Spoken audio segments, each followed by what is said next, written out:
Je tiens à féliciter tous ces cadres évoluant au sein des institutions pour avoir refusé de cautionner une violation si flagrante de notre loi fondamentale, démontrant par la même occasion qu'il constitue une majorité réelle, vivante, unie, pétrie des principes républicains et disciplinée. Le FCC tient à réaffirmer que sa position sur ce dossier de nomination de nouveaux juges constitutionnels reste inchangée.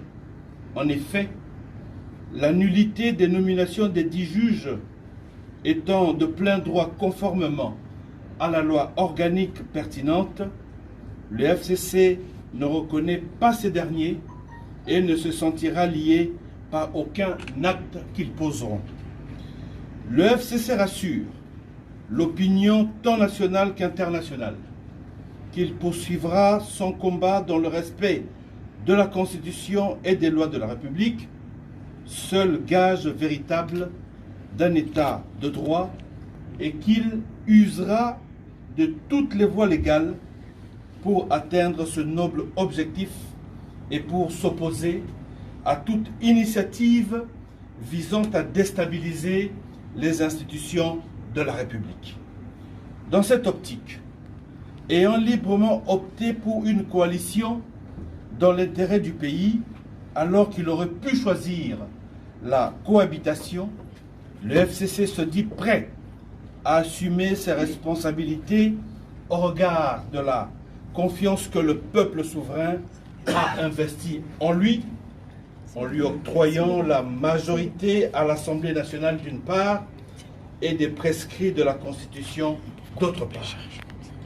Le FCC prend à témoin la population et lui demande de rester mobilisée afin de faire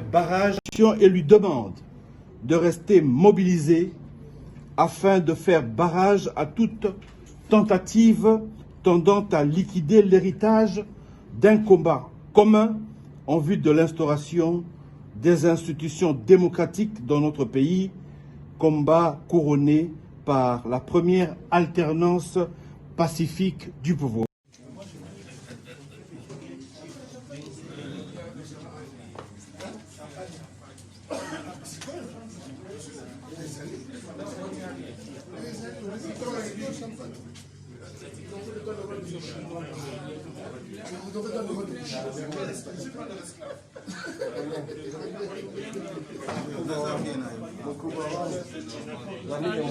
Très bien, alors.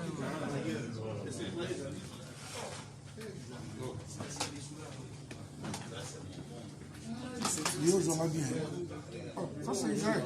Non.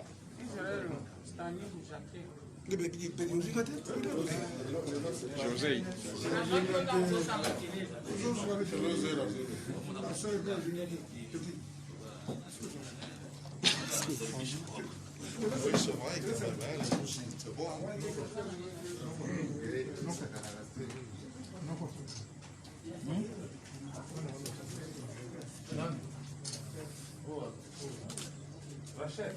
Congo Synthèse.